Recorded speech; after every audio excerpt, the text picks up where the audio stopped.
Welcome back, everyone. Ready for another deep dive? Absolutely. Always ready to unearth some fascinating history. Well, get ready for a story that feels like it's straight out of a Gothic novel. Ooh, I love those. Full of secrets and drama. Exactly. We're talking about the Duchess de Praslin, a woman living a seemingly perfect life in 19th century France. Wealth, status, you name it. And of course, as we know with these deep dives, there's always more than meets the eye. Always. Yeah, But let's start at the beginning. The Duchess, Fanny, was married to the Duke de Praslin, right? that's right.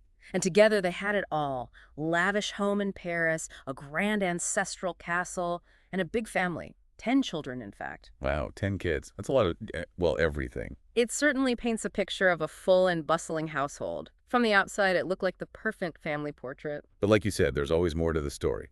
What started to unravel behind those closed doors? Well, sources suggest the marriage began to crumble, and the arrival of a new governess, Henriette Duchess, seems to be a turning point. Ah, the governess.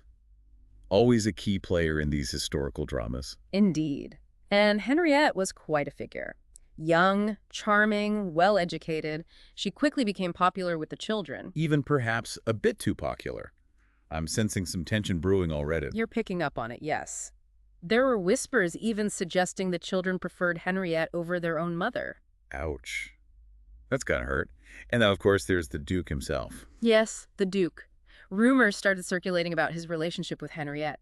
Whispers of an affair. So we have a strained marriage, a wife feeling isolated, and a husband potentially captivated by the young governess. It's like a powder keg waiting to explode. And to make things even more complicated, remember the societal context. Divorce in 19th century France was a huge taboo, especially for someone of the Duchess's standing. Right, so she's in a situation where speaking out could ruin her reputation and jeopardize her role as a mother. Exactly. She was trapped, facing an impossible choice. What did she do? How did she handle this mounting pressure? Eventually, she reached her breaking point. The rumors, the suspicion, it was too much. She confronted her husband, demanded Henriette be dismissed. Wow, a bold move. What did the Duke do? He agreed. Perhaps sensing the gravity of the situation, he agreed to let Henriette go. And he even proposed sending his wife and children to their country estate while he settled things in Paris. On the surface, it sounds like he was trying to save his marriage, trying to create some space, cool things down. It certainly appeared that way. But looking back, knowing what we know now, it raises questions. Was it genuine remorse or a calculated move to get the Duchess out of the way? A way to continue his relationship with Henriette without the scrutiny. Precisely. And this is where the Duke's character gets really interesting. The sources paint a picture of a man torn between societal duty and personal desire. And what about Henriette? What were her motivations in all of this? Was she in love with the Duke, or was it something else? Her motives are still debated. Some believe she was manipulative, using her charm to climb the social ladder. Others see her as a victim of circumstance, caught in a web of forbidden love. A classic love triangle, but with some seriously high stakes. Absolutely. And this is just the beginning. Because as we know, the story takes a dark, dark turn. Oh, I bet it does. We'll have to wait until next time to unravel that part of the story. But before we go, any final thoughts for our listeners to ponder? I think it's interesting to consider the Duke's actions. He did send Henriette away, as promised. Ah, but there's a but coming, isn't there? There is. He didn't cut ties completely. In fact, he set Henriette up in a luxurious apartment in Paris, essentially living a double life while his family was away. Wow. Deception upon deception. He was playing a dangerous game. And all while the Duchess, back at the country estate, was plagued by recurring nightmares. Visions of a devil appearing in her room. Chilling. A foreshadowing of the darkness that was to come. Perhaps. We'll delve into all that next time. Can't wait. Thanks for joining us on this first part of our deep dive. Be sure to tune in next time as we uncover the shocking events that unfolded in the Praslin case. So the Duchess is at the country estate, troubled by those nightmares we talked about. And then, in Paris, on the morning of August 17th, 1847. That date already sounds ominous. It was. Servants at the Praslin residence woke up to strange noises coming from the Duchess's room. Whimpering, sounds of a struggle. So the family wasn't there, but the servants were still in the Paris house. Yes. Imagine their fear. Hearing those sounds, they ran to the Duchess's door, but it was locked. Oh no.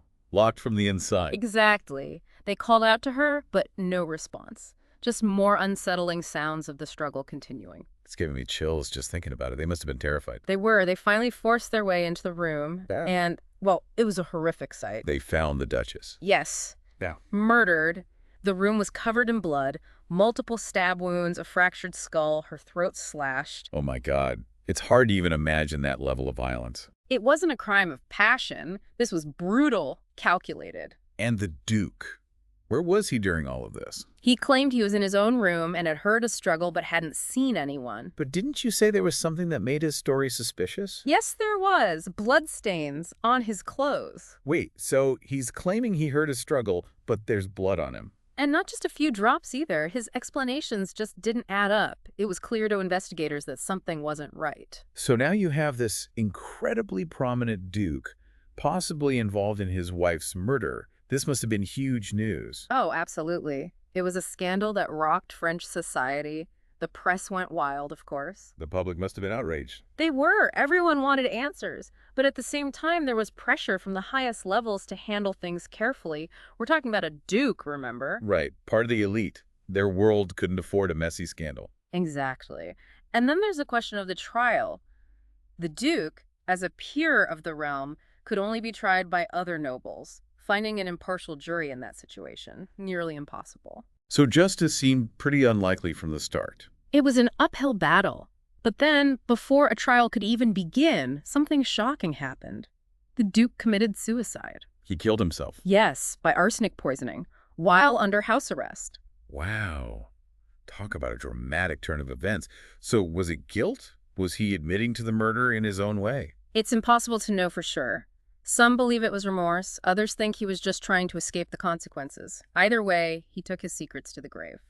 And what about Henriette? Where does she fit into all of this after the Duke's death? She was arrested, questioned intensely, but there wasn't enough solid evidence to link her directly to the crime. So she was released. Yes.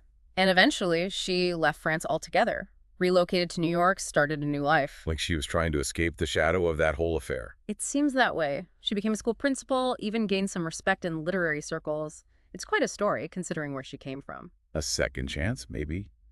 But even with Henriette gone, the mystery remains. We still don't know for sure who killed the Duchess. Right.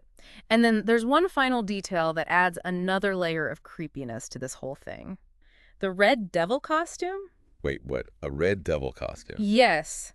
Months after the murder, the Duke's children were exploring the attic of their Paris home and found a trunk hidden away. Inside was this costume.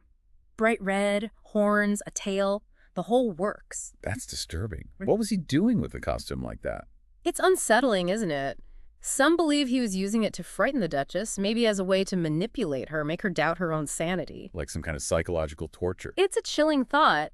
And it makes you wonder what else was going on in the Duke's mind that I'll never know. It's a truly bizarre twist. A red devil costume. You have to wonder what was going through his mind. Right. Was it just to scare her? Or was there some deeper meaning, something more sinister? We may never know. It's one of the many questions that still linger in this case. And even beyond that specific detail, the whole case is shrouded in mystery, isn't it? Conflicting narratives, different perspectives on the events. Exactly. We have the official records, of course. Court documents, police reports, newspaper articles, but those only tell one side of the story. What about the other side? Where do we find those perspectives? We have to dig a little deeper. Personal letters, diaries, accounts from people who knew the Duke and Duchess, those offer a glimpse into the rumors and whispers that circulated through society at the time. So it's like piecing together a puzzle, but with some pieces missing. And some pieces that might not even belong. It's the historian's job to sift through it all, try to figure out what's reliable, what's biased, what might be closer to the truth. But in a case like this, with so much emotion and speculation involved, can we ever really know the full truth? It's a challenge, for sure. We have to be aware of our own biases, too, as we interpret the evidence, and remember that history is often written by those in power.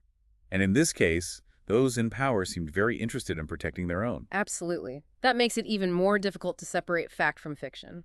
But even with all the unknowns, there are still things we can learn from a case like this, right? Definitely. It forces us to think about the complexities of human relationships, the pressures of societal expectations, the dark side of ambition. It's a reminder that even in the most glamorous settings, behind the facade of wealth and privilege, darkness can exist. And that sometimes, even in the pursuit of love, people can make choices that have devastating consequences. This has been a fascinating, albeit unsettling, deep dive. What are some final takeaways you'd like our listeners to ponder? I think it's important to remember that history is more than just dates and facts.